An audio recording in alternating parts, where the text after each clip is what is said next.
Pagbasa mula sa aklat ni Propeta Isaías. Ang sabi ng Panginoon, "Ako ay lilikha isang bagong lupa't isang bagong langit. Mga pangyayaring pawang lumipas na ay di nababalik. Kaya naman kayo'y dapat na magalak sa aking nilalang. Yamang nilikha ko itong Jerusalem, na ang aking pakay maging kagalakan ng mga hinirang. Ako mismo'y magagalak dahil sa Jerusalem at sa kanyang mamamayan. Dooy walang panambitan o kaguluhan. Dooy wala ng sanggol na papanaw. Lahat ng titira roon ay mabubuhay ng matagal. Ituturing pa rin na kabataan pa ang edad 100. Ang hindi umabot ng gulang na ito ay pinarusahan. Magtatayo sila ng mga tahanang kanilang titirhan. Sa tanim na ubas ay sila ang aani." Ang salita ng Diyos.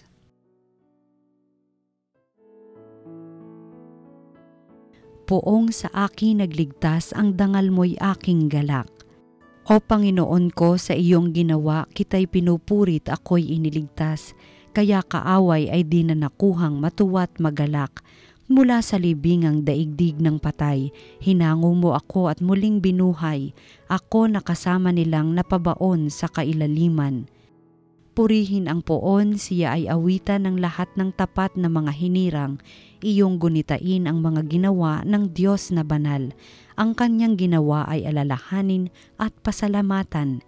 Hindi nagtatagal yaong kanyang galit at ang kabutihan niya'y walang wakas. Ang abang may hapis at tigmak sa luha, sa buong magdamag, sa bukang liwayway ay wala ng lungkot, kapalit ay galak. Kaya't ako'y dinggin, ikaw ay mahabag sa akin, o poon, ako ay pakinggan. Mahabag ka poon, ako ay dinggin mo at iyong tulungan. Nadama ko'y galak ng iyong hubarin ang aking panluksa.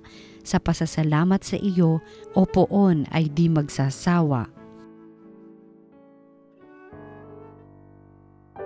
Ang mabuting balita ng Panginoon ayon kay San Juan. Noong panahong iyon, umalis si Jesus sa Samaria at nagtungo sa Galilea, sapagkat si Jesus na rin ang nagsabing ang isang propeta'y hindi iginagalang sa kanyang sariling bayan. Pagdating niya sa Galilea, ay mabuti ang pagtanggap sa kanya ng mga taga roon, sapagkat nasa Jerusalem din sila noong pista ng Paskwa at nakita nila ang lahat ng kanyang ginawa roon. Nagpunta uli si Jesus sa Cana, Galilea. Doon niya ginawang alak ang tubig. Doon naman sa Capernaum ay may isang mataas na pinuno ng pamahalaan at may sakit ang kanyang anak na lalaki. Nang mabalitaan niyang bumalik si Jesus sa Galilea mula sa Judea, pinuntahan niya ito. Pinakiusapan niya itong pumunta sa Capernaum at pagalingin ang kanyang anak na naghihingalo. Sinabi sa kanya ni Jesus, "Hanggat hindi kayo nakakikita ng mga palatandaan at mga kababalaghan, hindi kayo mananampalataya." Ngunit sinabi ng pinuno, "Tayo na po, Ginoo, bago mamatay ang aking anak." Sumagot si Jesus, "Umuwi na kayo, magaling na ang inyong anak." Naniwala ang lalaki sa salita ni Jesus at umuwi nga siya. Sa daan pa'y sinalubong na siya ng kanyang mga alipin at sinabing magaling na ang kanyang anak. Tinanong niya sila, anong oras siya gumaling? Siya po'y inibsa ng lagnat kahapong mag-aalauna ng hapon. Tugon nila. Naalaala ng ama na noong oras na iyon sinabi sa kanya ni Jesus, "Magaling na ang iyong anak." Kaya't siya at ang kanyang buong sambahayan ay sumampalataya kay Jesus. Ito ang pangalawang kababalaghang ginawa ni Jesus sa Galilea pagpunta niya roon, buhat sa Judea. Ang mabuting balita ng Panginoon. Pinupuri ka namin, Panginoong Hesukristo. Isang mapagpalang araw po sa inyong lahat. Tayo po ngayon ay nasa ika-4 na linggo na ng ating paglalakbay sa panahon ng Kwaresma. Lunes sa ika-4 na linggo ng Kwaresma. At maganda hong tingnan kung kamusta na ba yung ating paglalakbay. Kamusta na ba yung mga sakripisyo na ating ginagawa, yung mga bagay na nais nating panibaguhin sa ating sarili, mga pagbabago na nais nating makamtan, no? At ito rin po yung pinapakita sa ating unang pagbasa para sa araw na ito, no? Nais nating magbago dahil nais nating mapabuti. At itong panahon ng Kwaresma ang nakikita din nating akmang panahon para sa pagbabago dahil sa mga sakripisyo, sa mga pag-aayuno, pagninilay na ating ginagawa. Alam natin na itong mga bagay na ito ang makakatulong para sa atin upang matamo yung pagbabago na ating ninanais.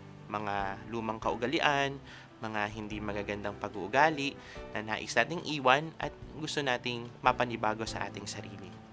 At yun yung tinutukoy po sa ating unang pagbasa.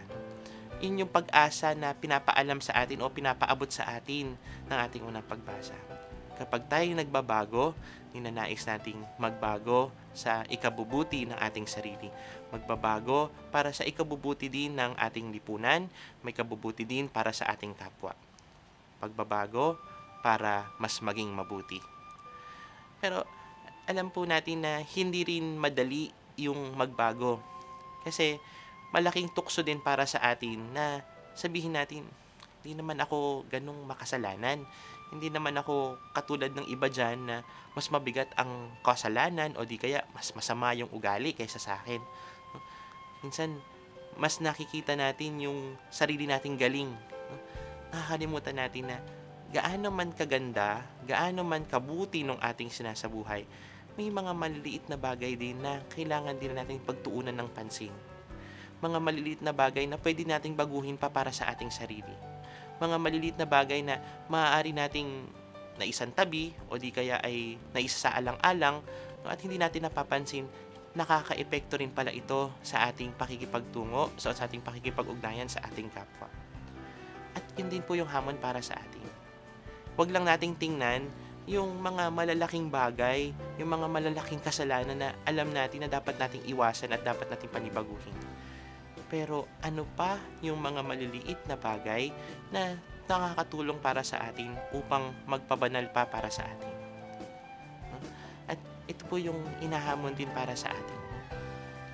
Kasi minsan nagiging familiar na tayo sa ating sarili, nakakalimutan natin na meron pa pala tayong kakulangan. Meron pa pala tayong kahinaan.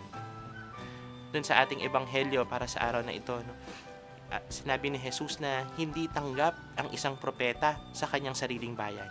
Bakit? Kasi familiar na sila doon sa kanya. Alam nila, itong taong to, lumaki to sa amin. Kilala namin siya. At minsan ganyan din yung pagkakakita natin sa ating sarili. Pakiramdam natin, familiar na tayo, pakiramdam natin, kilala natin yung ating sarili, at pakiramdam natin, wala na tayong kailangang ipagbago. Pero, pinapaalaala din para sa atin ng ating ebanghelyo. Tingnan din natin yung mga maliliit na tanda na magtuturo para sa atin upang mapatuloy ang ating paglalakbay sa kabanalan, mapatuloy natin yung ating pagbabago, at makita pa natin yung mga maliliit na bagay na pwede pa nating ipagpabuti, pwede pa nating gawing mas maayos at makakatulong para sa atin na makatungo sa daan ng kabanalan patungo kay Jesus. Muli po, isang mapagpalang araw sa inyong lahat.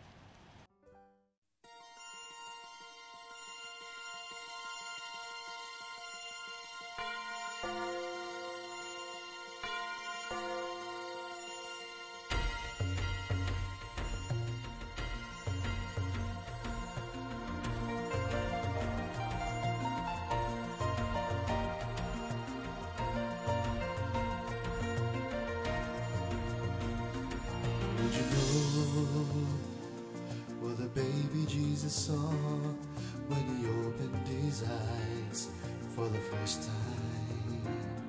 I know that it was some loving eyes, but I wish they were mine.